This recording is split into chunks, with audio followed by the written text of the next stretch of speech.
The dust cloud rose behind the stagecoach as it rattled into Carson City, Nevada, on a scorching afternoon in July of 1878. And inside sat a young woman whose trembling hands clutched a leather satchel that contained the kind of secret that could get her killed. Willa Jameson pressed her face closer to the window, watching the ramshackle buildings of the mining town materialize through the haze of heat and dirt. She was 22 years old, and she had been running for 3 weeks straight. Her dark blonde hair was pinned beneath a simple bonnet, her green eyes ringed with exhaustion. The dress she wore was plain calico, dusty from travel, and deliberately unremarkable. Everything about her appearance had been calculated to help her disappear into the fabric of the West, to become just another anonymous woman seeking a fresh start in Nevada. The stagecoach lurched to a stop outside the Wells Fargo office, and Willa gathered her belongings with careful deliberation. The leather satchel never left her grip. Inside it were documents that proved her late father's claim to a silver mine worth a fortune, documents that 3 men back in San Francisco would kill to possess. They had already killed her father for them, though they had not found what they were looking for. Willa had been smart enough to hide the papers before they came searching, and she had been running ever since. She stepped down onto the wooden boardwalk, her boots sending up small puffs of dust. Carson City was smaller than she had expected, a collection of false-fronted buildings clustered around a main street that looked like it had been carved out of the desert through sheer stubbornness. The mountains rose in the distance, purple and imposing against the cloudless sky. Somewhere in those mountains was the mine her father had discovered, the Lucky Martha, named after her mother who had died when Willa was just a child. "Need help with your bags, miss?" a voice asked, and Willa turned to see a young man with a driver's cap and an eager smile. "No, thank you," she said quickly, clutching the satchel tighter. "I can manage." She made her way down the boardwalk, searching for the boarding house that had been mentioned in her father's last letter. Mrs. Chen's respectable lodging for ladies, he had written. Clean rooms, fair prices, and the proprietor asks no questions. That last part had been underlined twice. The boarding house turned out to be a narrow 2-story building wedged between a general store and a saloon. Willa climbed the steps and knocked on the door, and after a moment it swung open to reveal a middle-aged Chinese woman with sharp eyes and an appraising expression. "I need a room," Willa said. "My name is Willa Jameson. I can pay in advance, Mrs." Chen looked her up and down, taking in the quality of her dress, the expensive leather of the satchel, the exhaustion in her eyes. "How long you staying?" "I am not certain yet. At least a month, perhaps longer. $2 a week, meals included. No men in the rooms, no noise after 9 o'clock, no trouble." "That sounds perfect," Willa said, and meant it. She counted out $8 from her coin purse and placed them in Mrs. Chen's outstretched hand. The room was small but clean, with a narrow bed, a washstand, and a window that looked out over the alley between buildings. Willa locked the door behind her, drew the curtains, and finally allowed herself to sink onto the bed. The satchel remained in her lap. She opened it and pulled out the papers, unfolding them for what must have been the 100th time since leaving San Francisco. Her father's handwriting sprawled across the survey documents, the deed, the assay reports. The Lucky Martha was real, and it was rich. The silver vein ran deep and pure, worth hundreds of thousands of dollars, maybe more. Her father had filed the claim legally, had done everything right, but he had made the mistake of mentioning his discovery to the wrong people. 3 business partners, men he had thought he could trust. Vincent Shaw, Marcus Reed, and Thomas Colby. They had wanted the mine for themselves, and they had beaten her father to death in his own home to get the documents proving ownership. but Willa had come home early that terrible night. She had heard the struggle, had hidden in the pantry while they ransacked the house. After they left, she had found her father's body in the hiding place he had shown her years ago, the loose floorboard in his study, where he kept his most important papers. She had taken the documents, packed a bag, and disappeared into the San Francisco fog before dawn. Now she was here, in Carson City, trying to figure out what to do next. The mine was somewhere in the mountains east of town. Her father's letter had mentioned a local assayer named Hutchinson who could be trusted. But Willa had no idea how to operate a silver mine, no idea how to protect herself from men like Shaw and his partners if they came looking for her. She was alone, thousands of miles from everything she had known, carrying a secret that was both her salvation and her potential destruction. She folded the papers carefully and tucked them back into the satchel, then hid the whole thing under the mattress. It would have to do for now. That evening, Willa ventured out to explore the town. Carson City was loud and rough, full of miners and cowboys and opportunists of every stripe. The saloons were already doing brisk business, even though the sun had not yet set. She walked with her head down, trying to look purposeful and unremarkable. She was passing the livery stable when she saw him for the first time. He was tall, well over 6 feet, with broad shoulders and the lean build of a man who worked hard for his living. He wore dusty canvas pants, a faded blue shirt, and a battered hat that shaded his face from the evening sun. He was leading a beautiful chestnut horse into the stable, speaking to the animal in low, soothing tones. Even from a distance, Willa could see the gentleness in the way he handled the horse, the patience in his movements. As if sensing her gaze, he looked up. Their eyes met for just a moment, and Willa felt something strange flutter in her chest. He had a strong, weathered face, probably in his mid-20s, with eyes the color of creek water and a mouth that looked like it smiled easily. He touched the brim of his hat in a polite greeting, and Willa quickly looked away, hurrying past. She found the general store and purchased a few necessities, toilet articles, and a new handkerchief, then returned to the boarding house.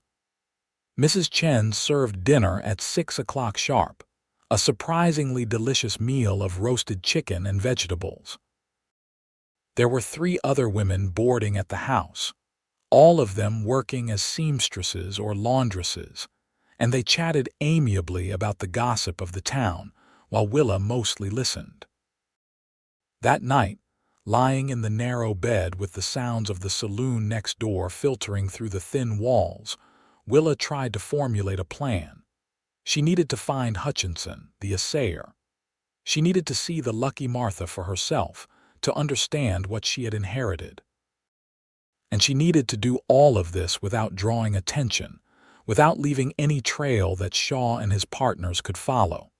She fell asleep eventually, exhausted, and dreamed of her father's kind face and her mother's voice singing lullabies she could barely remember. The next morning dawned hot and bright. Willa dressed carefully and made her way to the assay office, a small building near the edge of town that smelled of chemicals and dust. A bell jangled as she entered, and a portly man with spectacles looked up from his workbench. "Help you, miss?" "I am looking for Mr. Hutchinson." "That would be me. Henry Hutchinson, at your service." Willa glanced around the shop, making sure they were alone. "My name is Willa Jameson. My father was Robert Jameson." Hutchinson's expression changed immediately, becoming guarded.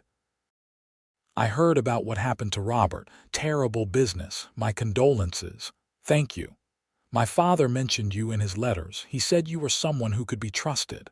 Robert was a good man, honest, which is rare enough these days." Hutchinson set down the ore sample he had been examining. "What can I do for you, Miss Jameson?" "I need to see the Lucky Martha. I need to understand what my father found." Hutchinson was quiet for a moment, studying her face. That mine is a long day's ride from here, up in rough country. It is not safe for a woman alone. Then I will hire someone to take me. That could be dangerous in a different way. You start asking around about the Lucky Martha, people are going to wonder why. There are men who would cut your throat for a fraction of what that mine is worth. Willa felt her chest tighten. Then what do you suggest I do? You need someone you can trust, someone who knows the mountains and can handle trouble if it comes. Hutchinson rubbed his jaw thoughtfully. There is a young fellow who does work for me sometimes, bringing in ore samples from prospectors who cannot make the trip themselves. Name is Connor Irving. He's got a small ranch about 5 miles north of here, runs some cattle, does odd jobs. Honest as the day is long, and he knows these mountains better than just about anyone. Why would he help me? Because I would ask him to. And because Connor is the kind of man who helps people when they need it. It is just his nature. Hutchinson scribbled an address on a piece of paper and handed it to her. Tell him I sent you, but be careful what you tell him at first. Trust has to be earned, even with the good ones. Willa took the paper and tucked it into her pocket. Thank you, Mr. Hutchinson. Your father was counting on that mine to set you up proper. I would like to see his wishes honored. Hutchinson's expression softened. But you be careful, Miss Jameson. That much silver makes people crazy. She left the assay office with a mixture of hope and trepidation. Could she really trust this Connor Irving, a complete stranger? But what choice did she have? She could not find the mine on her own, and Hutchinson was right that making inquiries around town would only draw unwanted attention. Willa spent the rest of the morning gathering supplies for the trip, trying to be discreet about it. She purchased trail food, a canteen, and a sturdy canvas jacket. At the general store, the clerk gave her a curious look, but said nothing. That afternoon, she arranged to rent a horse from the livery stable. The stable master was a gruff man with tobacco-stained teeth who looked at her skeptically when she said she needed a gentle mount for riding out to visit a friend. You know how to ride, miss? Yes, Willa said, which was mostly true. She had ridden as a girl, though it had been years since she had been on a horse. He led her to a stall that housed a placid-looking gray mare. This here is Bess. She's got a smooth gait and she will not spook easy. 50 cents a day. Willa was about to agree when a familiar voice spoke from behind her. Bess has got a bad shoe on her front left. She will come up lame before you get 2 miles out of town. She turned and found herself face to face with the tall cowboy she had seen the previous evening. Up close, he was even more striking. He had a strong jaw shadowed with stubble, and those creek-water eyes held a directness that was both unsettling and oddly reassuring. The stable master scowled. Connor, I am running a business here. And I am making sure your customers do not end up stranded in the desert. Connor turned his attention to Willa, and she saw his expression soften. Beg your pardon, miss, but if you are looking to do any real riding, you want a sound horse. Jake here has got a roan gelding in the back that would suit you better. The stable master muttered something under his breath but led them to another stall. The roan gelding was indeed a finer animal, with intelligent eyes and a well-kept coat. This one will run you 75 cents a day, the stable master said grudgingly. Connor shook his head. 50 cents, same as Bess, seeing as how you were about to rent out a lame horse. Fine, the stable master snapped. 50 cents. Willa looked at Connor with genuine gratitude. Thank you, I appreciate your intervention. Could not let you end up stuck out there. He smiled, and it transformed his whole face, making him look younger and almost boyish. I am Connor Irving. I do not believe we have been introduced. Willa Jameson. She hesitated, then added, Actually, I was going to come looking for you. Henry Hutchinson gave me your name. Connor's eyebrows rose with interest. Did he now? What can I do for you, Miss Jameson? Could we speak somewhere more private? He considered this, then nodded. There is a cafe down the street that makes decent coffee. We could talk there. They left the stable, walking side by side down the dusty street. Willa was acutely aware of his presence beside her, the easy confidence in his stride. She had to walk quickly to keep pace with his longer legs. The cafe was a small establishment with checkered curtains and a handful of wooden tables. Connor ordered coffee for both of them, and they settled into a corner table where they could speak without being overheard. "So," Connor said, wrapping his hands around the coffee cup. "What did Henry tell you about me?" He said, "You know the mountains. He said you could be trusted." Willa met his gaze directly. "I need someone to guide me to a mining claim east of here. It belonged to my father and I need to see it for myself." "What kind of claim?" "Silver." Connor was quiet for a moment, studying her face. "There are a lot of played-out claims in those mountains. Prospectors stake them all the time, find a little color, and then the vein runs dry. Is that what this is?" Willa shook her head. "No, this is different. But I cannot explain more than that right now. I just need someone who can take me there and keep me safe while I am out there." "How long would we be gone?" "A few days, perhaps. Maybe a week." Connor leaned back in his chair, his expression thoughtful. "Miss Jameson, I do not know you and you do not know me.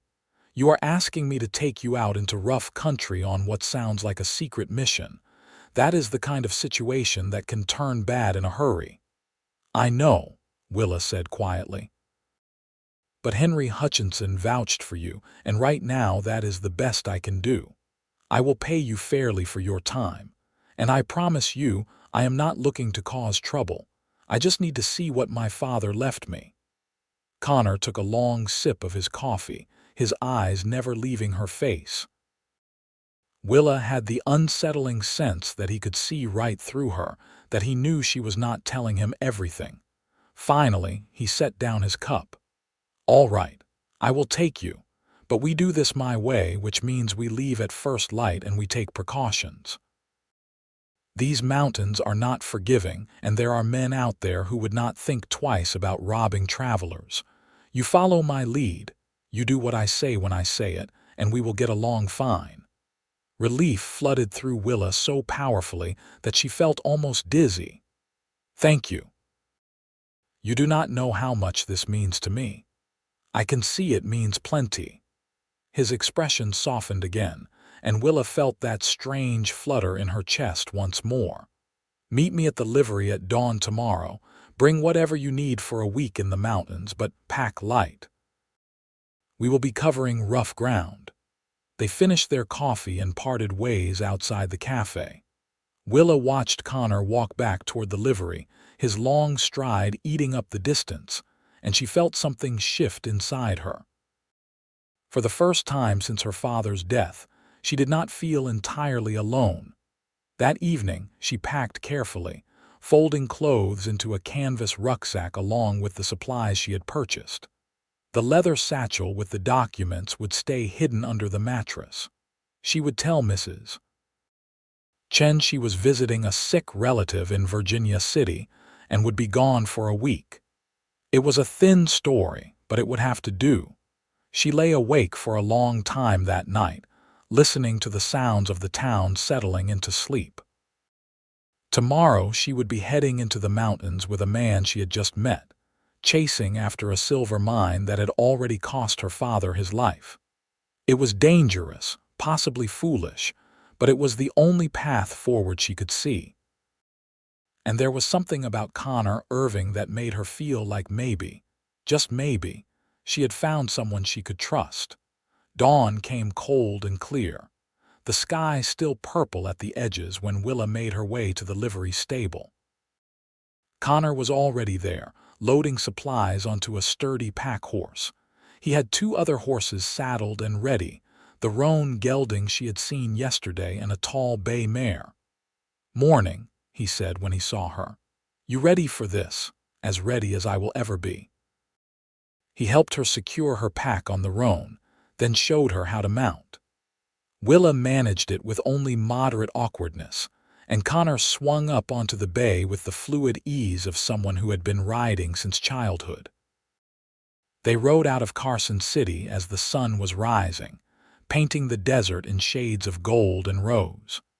The air was still cool, but Willa knew from experience that the temperature would climb quickly once the sun was fully up. They followed a narrow trail that led east into the foothills, the mountains looming larger with every mile. For the first hour, they rode in companionable silence. Connor seemed content to let her process the landscape, occasionally pointing out landmarks or warning her about rough patches in the trail. Willa found herself relaxing into the rhythm of the horse's gait, her body remembering the skills she had learned as a girl. "So," Connor said eventually, "you going to tell me what we are really doing out here?" Willa glanced at him, trying to gauge how much she should reveal. His expression was open, curious, but not demanding. She made a decision. "My father discovered a silver mine a few months ago. A rich one. He filed the claim legally, but he made the mistake of telling some business associates about it. They killed him for the documents proving ownership." Connor's expression darkened. "Christ, I am sorry. I got away before they could find me. I took the documents and I ran. Now I am here, trying to figure out what to do with a silver mine I have never seen and probably cannot operate on my own. Are these men still looking for you?" "I assume so. The mine is worth a fortune. They will not give up easily." Connor was quiet for a while, his jaw tight. "And you came out here anyway, with just me to protect you?" "Henry said I could trust you." "Henry is a good judge of character, but that does not make this any less dangerous." He looked at her seriously. "If those men figure out where you have gone, they will come after you. You understand that, right?" "Yes." "And you are still determined to see this mine?" "It is all I have left of my father. I need to see what he found. I need to understand why he died for it." Connor nodded slowly. "All right then, we will see it together, but we are going to be smart about this. We will take a roundabout route, make sure we are not being followed, and if we run into trouble, you let me handle it. I can take care of myself." "I do not doubt that, Miss Jameson, but out here, stubbornness can get you killed." His tone was gentle but firm. "Let me do my job, and we will both get home safe." They rode on through the morning, climbing higher into the mountains. The landscape changed around them, the sparse desert vegetation giving way to piñon pines and juniper. The air grew thinner and cooler. Connor proved to be an easy companion, pointing out wildlife and sharing stories about the region. He had grown up on a small ranch in Wyoming, he told her, and had come to Nevada 5 years ago looking for work. He had tried his hand at mining, at cattle ranching, at just about everything the West had to offer. "Nothing ever quite stuck until I bought my little place north of town," he said. "It is not much, just a few acres and a cabin, but it is mine. First thing I have ever owned outright." "You must be proud of that." "I am. It is a good feeling, knowing you have got a place in the world that is yours." He glanced at her. "That is what your father was trying to do for you, I think. Build something that would last." Willa felt tears prick her eyes and blinked them away. "He was a good man. He deserved better than what those bastards did to him. Justice has a way of catching up with people eventually, maybe not as fast as we would like, but it comes." They stopped for lunch beside a small creek, letting the horses drink while they ate cold biscuits and jerky. The water ran clear and cold over smooth rocks, and Willa could see tiny fish darting in the shallows. It was peaceful here, isolated from the world. She found herself wishing they could just stay in this moment, suspended between the danger behind her and the uncertainty ahead. "Can I ask you something?" Connor said, breaking into her thoughts. "Of course. What are you going to do with the mine once you have seen it, assuming it is as rich as your father thought?" "I honestly do not know. I cannot run it myself. I do not have the knowledge or the resources. But I cannot sell it either, not without exposing myself to those men who killed my father. You could hire someone to manage it for you, someone honest who would handle the operations and send you your share. And how would I find such a person? Everyone I meet is a potential threat. Connor was quiet for a moment, chewing thoughtfully on a piece of jerky. What if you had a partner? Someone who would front the operation, deal with the day-to-day business while you stayed silent. You would still own the mine, still get your share of the profits, but your name would not be on any of the paperwork. That is a lot of trust to place in someone. It is, but it might be the only way to keep you safe and still benefit from what your father found. He met her eyes. I am not suggesting myself, mind you. I am just saying there are ways to work this that do not involve you putting a target on your back. Willa considered this. It was not a bad idea, actually. If she could find someone truly trustworthy, it might be the solution to her impossible situation. But trust was the problem. How could she trust anyone after what had happened to her father? They rode on through the afternoon, climbing higher into the mountains. The trail became rougher, winding between massive boulders and across steep slopes that made Willa's heart pound. Connor led the way with confident ease, occasionally reaching back to steady her horse when the trail became particularly treacherous. As evening approached, Connor guided them to a sheltered spot beneath an overhang of rock, a natural cave that was just deep enough to provide protection from the wind. He unpacked the horses efficiently, setting up a small camp while Willa gathered firewood from the surrounding area. "We will want the fire small," he said as he built up the kindling. "No sense advertising our position." They ate a simple dinner of beans and coffee, sitting close to the fire as the temperature dropped. The sky above was a carpet of stars so dense and brilliant that Willa could hardly believe it was real. She had seen stars in San Francisco, of course, but nothing like this. Out here, away from the lights of civilization, the universe revealed itself in all its overwhelming vastness. "Beautiful, is it not?" Connor said, following her gaze. "I have never seen anything like it. One of the benefits of living out here, the night sky never gets old." He poked at the fire with a stick, sending up a small shower of sparks. "You know, you have not told me much about yourself, Miss Jameson. Apart from the trouble you are in, I mean. Who are you when you are not running from killers and chasing silver mines?" Willa smiled despite herself. "I suppose I do not know any more. Everything has changed so quickly. A month ago, I was just a school teacher in San Francisco. I had a small apartment, I had students I cared about, I had a quiet life. Now that person feels like someone else entirely. You were a teacher for 3 years. I taught at a girls' school, mathematics and literature. I loved it." "That surprises me." "Why? I do not know. I guess I figured you came from money, what with your father having business partners and all." "My father was a clerk, not a businessman. He worked hard all his life but never had much to show for it. Those men he partnered with were his employers, in a way.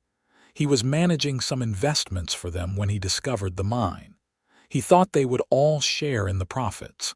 He did not realize they would rather just take it all for themselves." Connor shook his head. "Greed makes men into monsters." "Yes, it does." They sat in comfortable silence for a while, watching the fire burn down to embers. Willa found herself acutely aware of Connor's presence beside her, the solid warmth of him in the cold night air. There was something deeply reassuring about him, a steadiness that made her feel safer than she had felt in weeks. "We should get some sleep," Connor said eventually. "We have got a long day tomorrow." He had brought bedrolls for both of them, and they arranged them on opposite sides of the fire. Willa lay down, pulling the blankets up to her chin, and watched Connor bank the fire for the night. He moved with the practiced efficiency of someone who had spent countless nights under the stars. "Connor," she said quietly.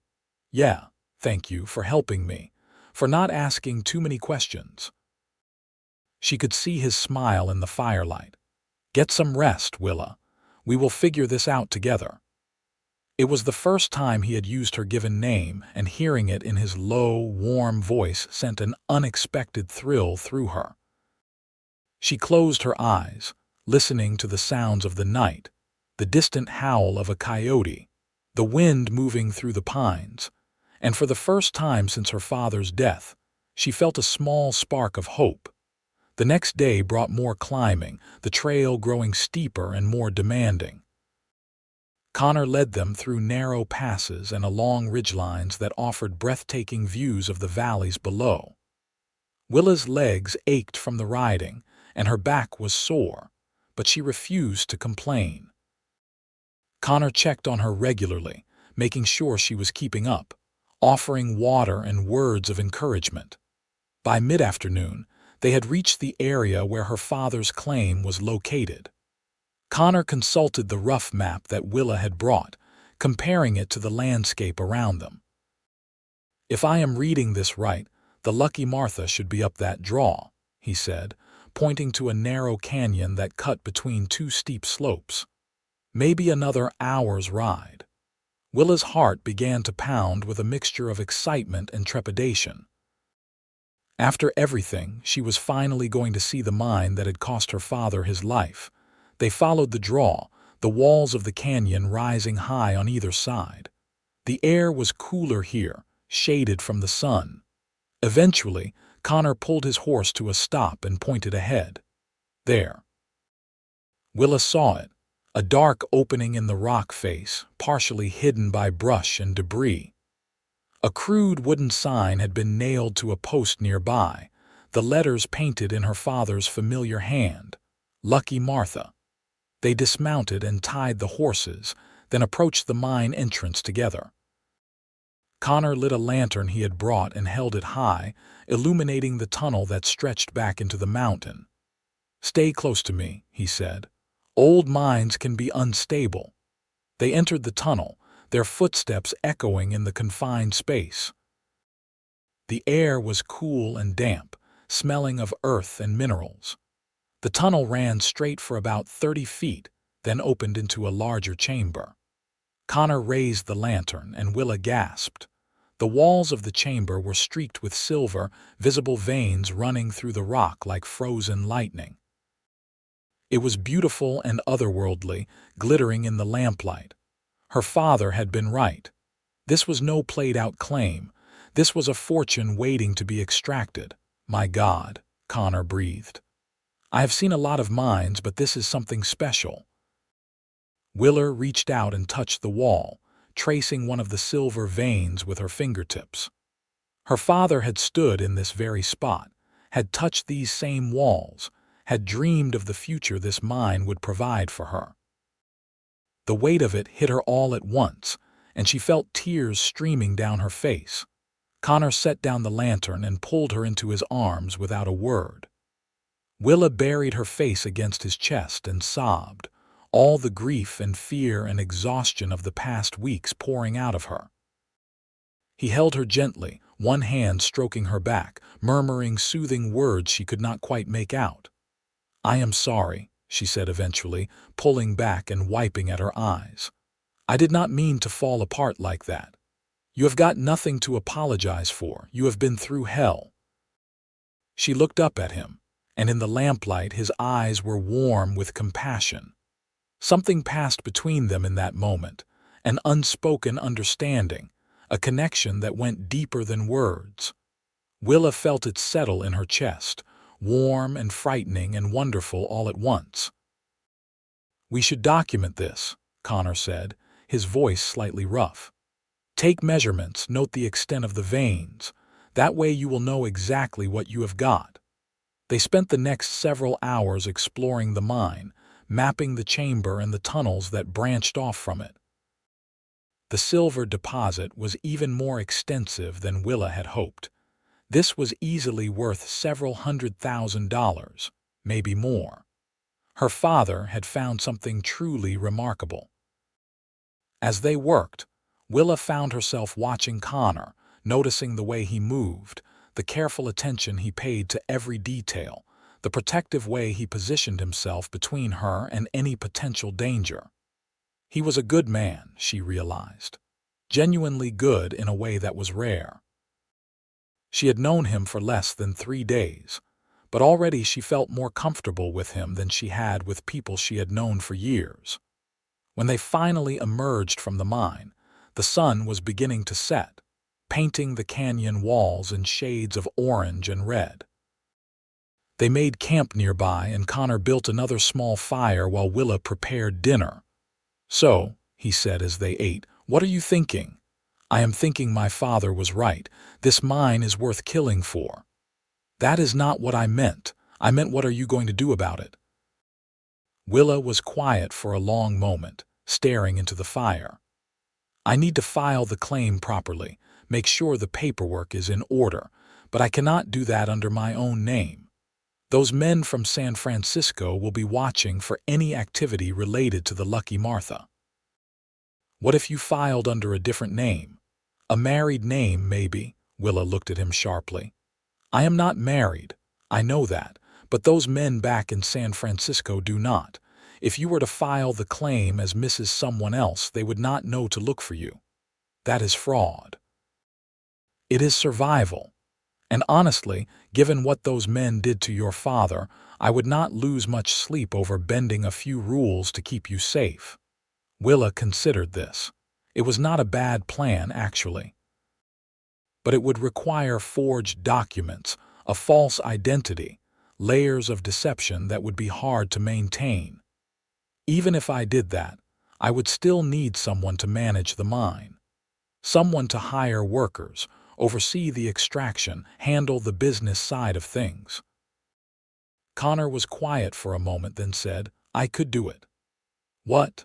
"I could manage the mine for you.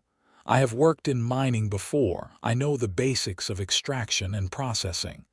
I know people in Carson City who could help with the hiring and the equipment, and I am someone you can trust." Willa stared at him. "Connor, you barely know me. Why would you offer to do something like that? Because you need help and I can provide it. Because your father deserved better than what happened to him, and maybe I can help make it right." He met her eyes steadily. "And because I think you are brave as hell, and I would like to see you win this fight." Something warm bloomed in Willa's chest, a feeling she had not experienced in a very long time. It took her a moment to recognize it as hope mixed with something else, something that felt dangerously like affection. "I could not ask you to take on that kind of risk." "You are not asking. I am offering." Connor leaned forward, his expression earnest. "Look, I am not going to pretend this would not be complicated. We would need to be careful, set up the business in a way that keeps you hidden. But it could work. And honestly, I have been looking for something like this, a real opportunity to build something meaningful. This could be good for both of us. What would you want in return? A percentage of the profits, we could work that out. Maybe 20% for managing operations. That would leave you with the lion's share, but give me enough incentive to make sure things run smoothly." Willa did the math in her head. Even giving away 20%, she would still be wealthy beyond anything she had ever imagined. And if Connor was as trustworthy as he seemed, it could be the solution to all her problems. "I need to think about it," she said finally. "Of course. Take all the time you need." They finished dinner and cleaned up the camp, then sat by the fire as the stars came out.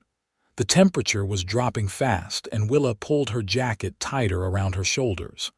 Without a word, Connor moved closer, offering his warmth. She leaned against him, feeling the solid strength of his body, and for a moment she allowed herself to simply exist in this space, safe and protected. "Can I tell you something?" Connor said quietly. "Anything. I have not been able to stop thinking about you since I saw you outside the livery 2 days ago. I know that probably sounds crazy given everything that is happening, but it is the truth. Willa's heart began to race. Connor, you do not have to say anything. I just wanted you to know. Whatever happens with the mine, whatever you decide about my offer to help, my feelings are not contingent on that. I would help you regardless. She turned to look at him, and in the firelight his face was open and vulnerable in a way that made her chest ache. I have been thinking about you too, she admitted. More than I should, probably. This is all so complicated. Life is complicated. Does not mean we should ignore what we feel. Before she could second-guess herself, Willa reached up and touched his face, tracing the line of his jaw. Connor went very still, his eyes searching hers. Then, slowly, giving her every chance to pull away, he leaned in and kissed her. It was gentle at first, tentative, as if he was afraid she might break. But Willa leaned into him, kissing him back with all the pent-up emotion of the past weeks, all the fear and grief and loneliness pouring into this one moment of connection. Connor made a sound low in his throat and pulled her closer, deepening the kiss. When they finally broke apart, both breathing hard, Willa felt dizzy with sensation. Connor rested his forehead against hers, his hand cupping the back of her head. I will love you regardless, he whispered. Whatever secrets you are carrying, whatever you are afraid to tell me. It does not change how I feel. Tears sprang to Willa's eyes again, but this time they were tears of relief and joy. How can you say that? You barely know me. I know enough. I know you are brave and smart and determined. I know you loved your father enough to risk everything to honor his memory. I know that when I am with you, I feel like I have found something I did not even know I was looking for. Willa kissed him again, softer this time, savoring the warmth of his mouth, the way his arms felt around her. This was madness, falling for someone so quickly, trusting him with her life and her future. But it also felt like the most natural thing in the world. They stayed by the fire for a long time, talking quietly about their lives, their dreams, the future they might build together. Connor told her about his childhood in Wyoming, about losing his parents to fever when he was 16, about the years of drifting that had led him to Nevada. Willa told him about her mother's death, about the loneliness of being an only child, about the students she had loved teaching and the life she had been forced to leave behind. When they finally arranged their bedrolls for the night, Connor laid his close to hers, and they fell asleep holding hands across the small space between them. The next 3 days passed in a blur of practical work and growing intimacy. They returned to the mine each day, mapping it more thoroughly, taking samples of the ore to bring back to Henry Hutchinson for assay. They discussed plans for developing the mine, how they would need to hire workers, purchase equipment, arrange for the silver to be transported and sold. But they also spent hours just talking, learning each other's stories, finding the rhythms of compatibility that would sustain a real relationship. Connor was patient and thoughtful, quick to laugh and slow to anger. He listened when Willa spoke, really listened, and his questions showed that he cared about understanding her, not just hearing the surface details. At night, they sat close by the fire, sometimes kissing, sometimes just holding each other. Connor never pushed for more than Willa was ready to give, and she loved him for that restraint, for the respect he showed her. On the 4th morning, as they were preparing to head back to Carson City, Connor took Willa's hand and pulled her aside. I have been thinking about what we discussed, he said. About you needing a married name to file the claim under. Yes. What if it was not fake? What if we actually got married? Willa's breath caught in her throat. Connor, we have only known each other for a few days. I know. And if you think it is too fast, I understand, but hear me out. He took both her hands in his. We are going to be partners in this mine anyway. We are going to have to trust each other with everything. and I meant what I said the other night. I love you, Willa. I know it is fast, I know it is crazy, but I do, and I think you feel something for me too. I do, Willa admitted, her voice barely a whisper. I feel so much for you it scares me. Then marry me, not just for the paperwork, though that would solve a lot of problems. Marry me because I want to spend my life with you, because I want to build something real and lasting with you, because when I think about the future, I cannot imagine it without you in it. Willa felt tears streaming down her face, but this time they were tears of pure joy. Yes, she said. Yes, I will marry you. Connor let out a whoop of joy and swept her up in his arms, spinning her around until she was dizzy and laughing. When he set her down, he kissed her with such tender passion that Willa felt like her heart might burst. They rode back to Carson City in a state of giddy happiness, making plans and dreaming out loud about their future. They would get married as soon as possible, Connor said. They would file the mine claim under Willa's married name, then begin operations as quickly as they could.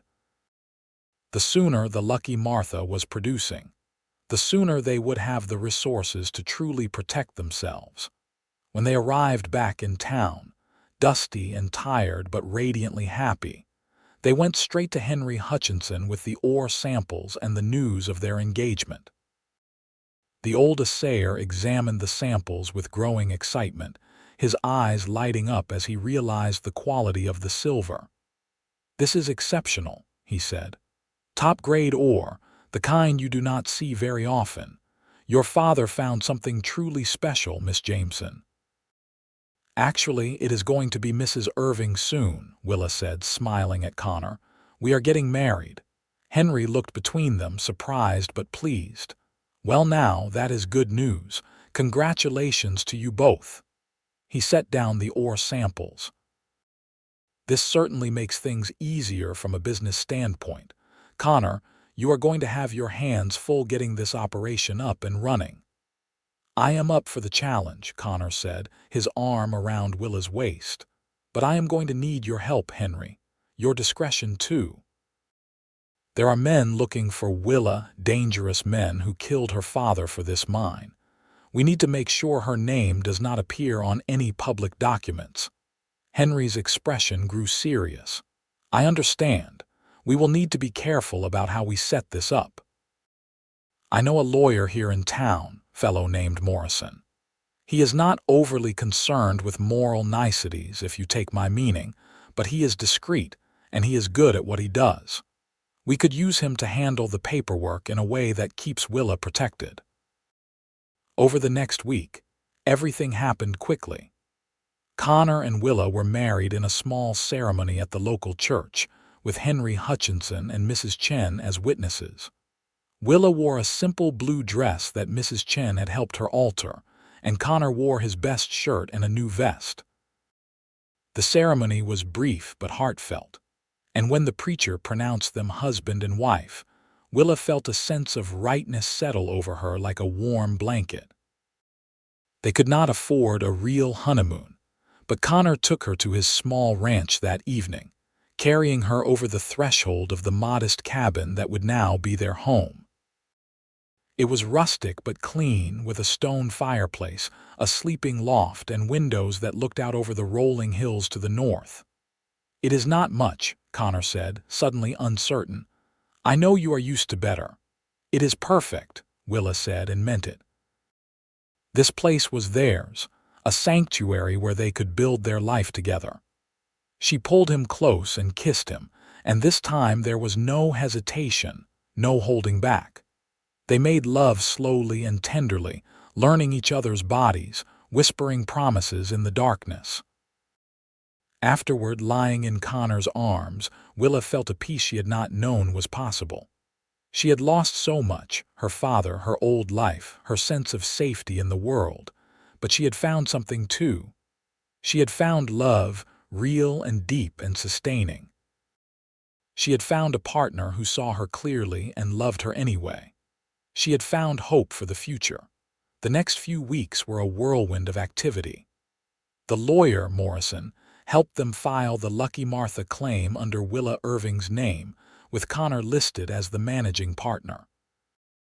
The paperwork was complex, deliberately so, creating layers of protection that would make it difficult for anyone to trace the mine back to Willa Jameson. They set up a business account at the local bank, and Connor began the process of hiring workers and ordering equipment. The mine operation started small, just Connor and 3 hired men extracting ore and hauling it back to town for processing. But even with this limited crew, the profits were substantial. The Lucky Martha was producing high-grade silver, and the prices were good. Within 2 months, they had recouped their initial investment and were generating steady income. Willa helped with the bookkeeping, managing the accounts and making sure every transaction was properly documented. She discovered she had a head for business, and Connor was more than happy to delegate the financial side of things to her. They made a good team, complementing each other's strengths. But even as their business thrived, Willa could not shake the feeling that danger was still lurking. She scanned the faces of strangers in town, always alert for anyone who might be watching them too closely. Connor noticed her vigilance and quietly started carrying a pistol when he went to the mine or into town. The threat materialized on a cold afternoon in late October. Willa was in the general store, purchasing supplies for the ranch when she saw him. Vincent Shaw, one of her father's killers, standing on the boardwalk across the street. He was talking to another man, gesturing as he spoke, and Willa felt her blood run cold. She ducked behind a shelf, her heart hammering. How had he found her? Had someone talked? Had he been following the Lucky Martha paperwork somehow? Willa forced herself to stay calm. She finished her purchases as quickly as possible, keeping her head down, then slipped out the back door of the store. She practically ran back to the boarding house where they still kept a room for when they were in town overnight, and sent a street urchin to find Connor with an urgent message. He arrived within the hour, his face tight with concern. Willa told him what she had seen, and Connor immediately began planning their next move. "We need to get you out of town, back to the ranch where it is safer. And I need to talk to Henry and Morrison, figure out if our paperwork is secure." "Connor, what if they find out about the mine? What if they try to take it from us?" "They will not." His voice was firm, determined. "Everything is filed legally under your married name. They would have to prove you are Willa Jameson, and that is not easy to do without documentation. Your marriage certificate, your claim papers, everything identifies you as Willa Irving. Unless they can produce witnesses who knew you before, they have got no case. But my father's old documents are safely hidden. And even if they found them, they prove Robert Jameson discovered the mine, not that you have any current claim to it. Legally, the mine is yours and mine through proper filing. They have got nothing." Willa wanted to believe him, but fear was a cold knot in her stomach. What if they do not care about legality? What if they just try to kill us like they killed my father? Connor pulled her into his arms, holding her tight. "Then they will have to go through me first, and I promise you, Willa, I will not let anything happen to you. I will protect you with my life if I have to." They left town that evening, riding hard for the ranch. Connor had arranged for 2 of his hired hands to stay at the cabin with them, men he trusted to help keep watch. For the next several days they barely left the property, staying alert for any sign of Shaw or his partners. But the confrontation, when it came, was not at all what Willa had expected. A week after she had spotted Shaw in town, there was a knock on the cabin door. Connor answered it with his hand on his pistol, but the man standing on the porch was not Shaw. It was a sheriff's deputy from Carson City, looking uncomfortable and apologetic. "Sorry to trouble you folks," he said, "but I need to speak with Mrs. Irving. There has been some questions raised about her identity." Willa felt her stomach drop, but Connor stepped forward calmly. "What kind of questions?" "There is a man in town, fellow named Shaw, claiming that Mrs. Irving is actually someone else. Someone named Willa Jameson. He says she has got documents that belong to him." "That is ridiculous," Connor said flatly. "My wife is Willa Irving, born and raised in Virginia City. We were married 3 months ago right here in Carson City. You can check the records at the church." The deputy shifted uncomfortably. "I understand, sir. But Mr. Shaw has been making quite a fuss and the sheriff sent me to sort it out. Would Mrs. Irving be willing to come into town and answer some questions?" Willa stepped forward, forcing herself to appear calm. "Of course, deputy. I have nothing to hide. But I would like to know what exactly Mr. Shaw is claiming. He says you stole some mining documents from San Francisco, claims that belong to a mine he discovered. He has filed a complaint with the marshal's office." "Then Mr. Shaw is either mistaken or lying," Willa said firmly. "I have never been to San Francisco. I have lived in Nevada my entire life, and the Lucky Martha mine was legally filed by my husband and myself. If Mr. Shaw has concerns about that claim, he can take it up with our lawyer." The deputy looked relieved that she was being cooperative. "Would you be willing to make a statement to that effect?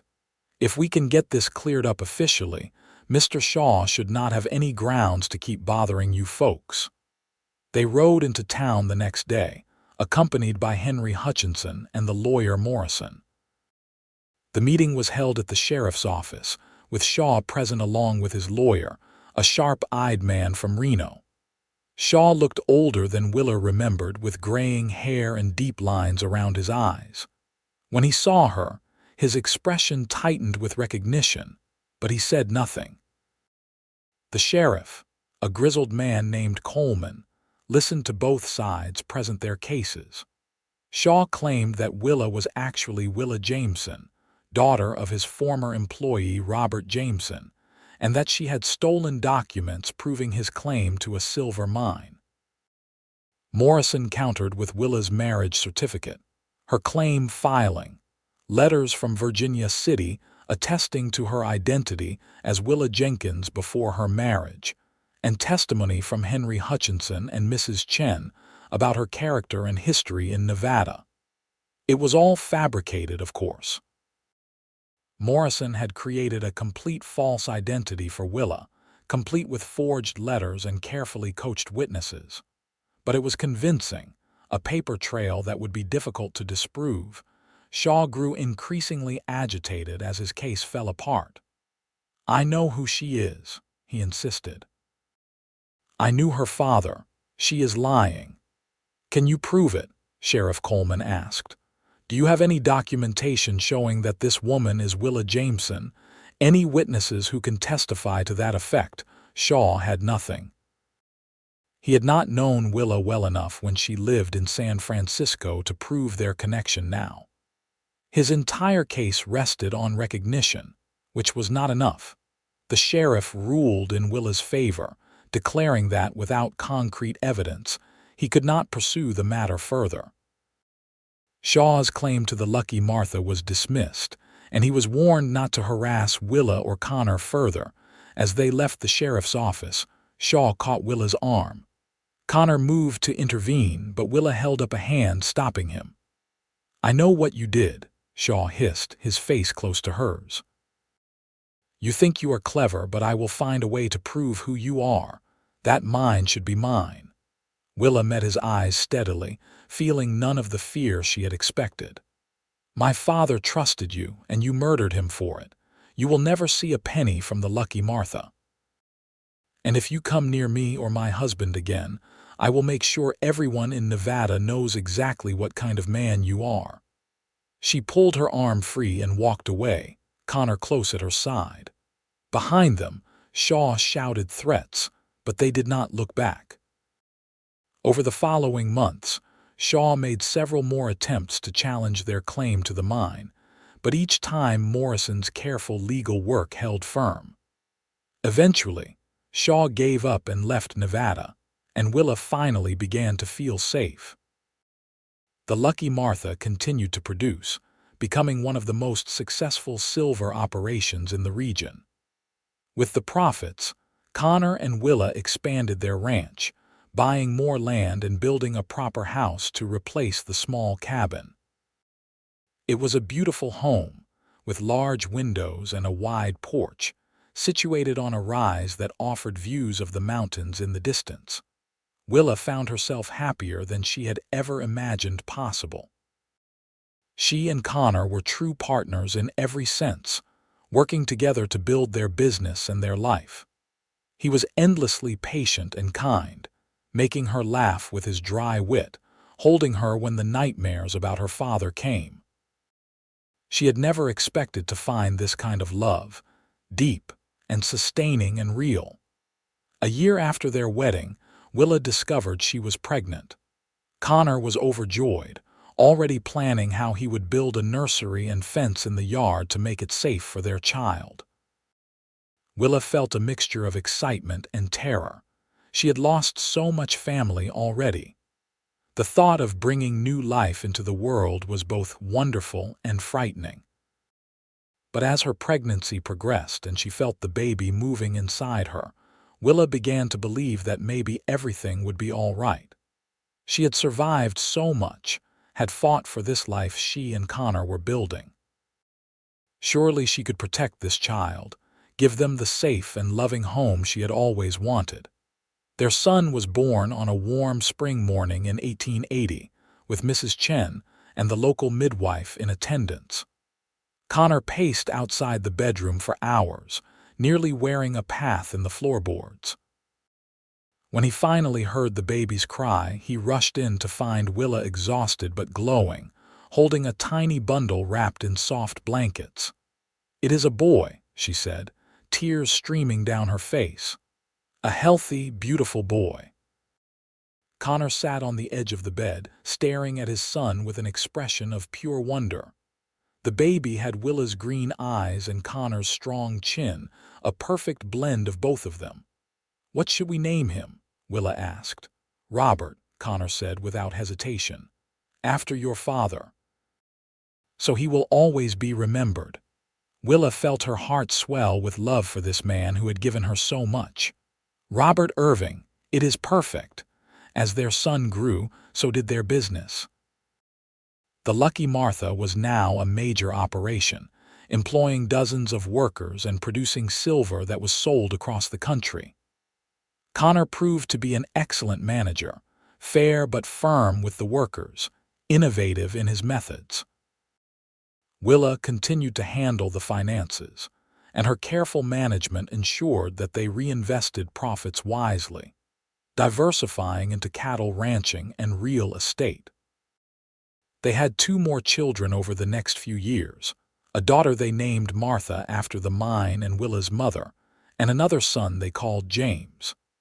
Their home was filled with noise and laughter, with the chaos and joy of family life. Willa would sometimes stand on the porch in the evening, watching Connor play with their children in the yard, and feel overwhelmed with gratitude for the life they had built. Henry Hutchinson became a regular visitor to their home, a beloved uncle figure to the children. He would bring them rock samples and tell them stories about mining and geology, nurturing their curiosity about the world. Mrs. Chen visited too, always bringing special treats and fussing over the children's growth. As the years passed, Willa gradually let go of the fear that had haunted her. Shaw never returned, and the other men who had killed her father faded into the past. She was no longer Willa Jameson running from killers. She was Willa Irving, wife, mother, businesswoman, pillar of the community.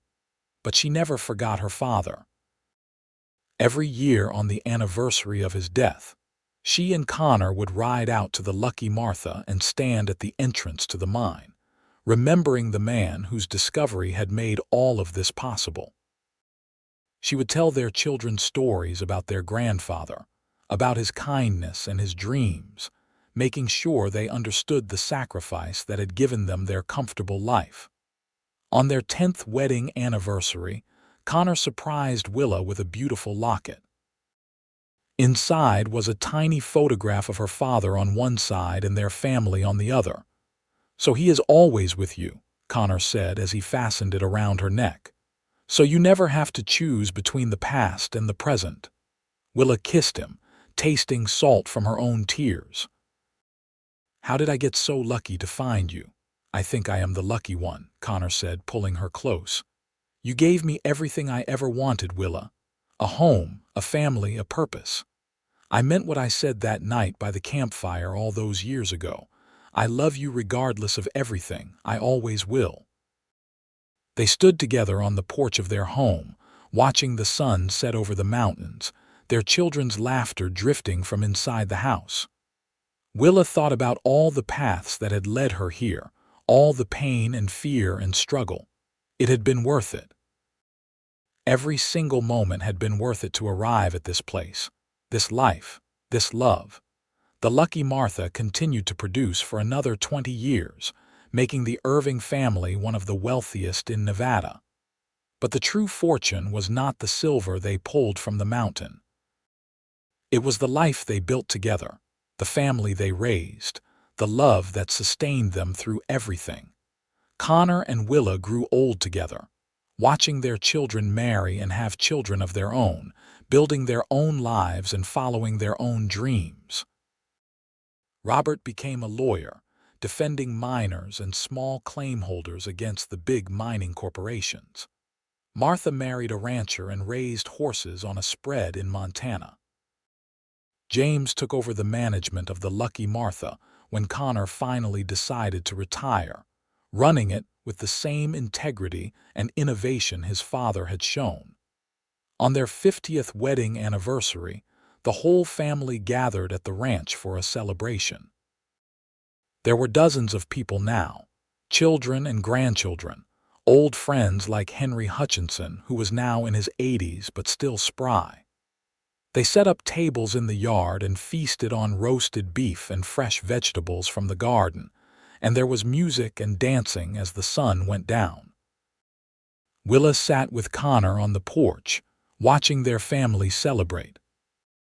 Her hair was white now, her hands marked with age, but when Connor took her hand and kissed her knuckles, she felt like a young woman again, standing in a silver mine with a lantern and a cowboy who had promised to love her regardless. 50 years, Connor said, shaking his head in wonder. "Feels like it went by in a heartbeat." "It has been a good life," Willa said, "better than I ever dreamed possible." "We built something worth having," Connor agreed. "Something that will last."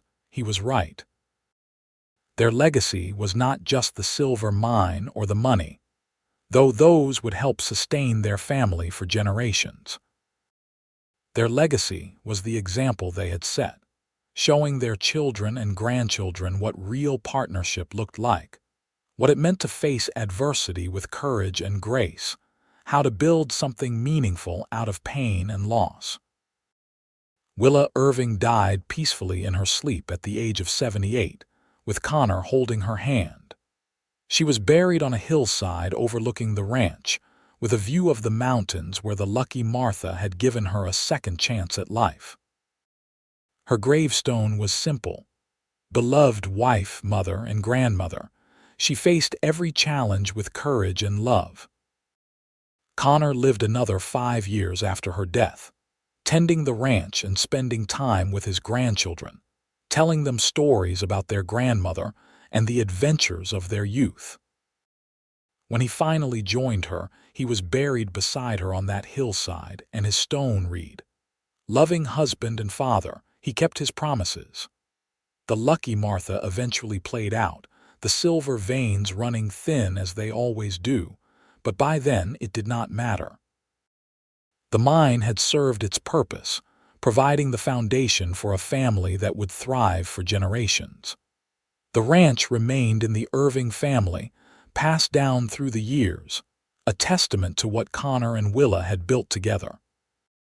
And sometimes, on quiet evenings when the desert wind blew just right, ranch hands swore they could hear laughter drifting from that hillside.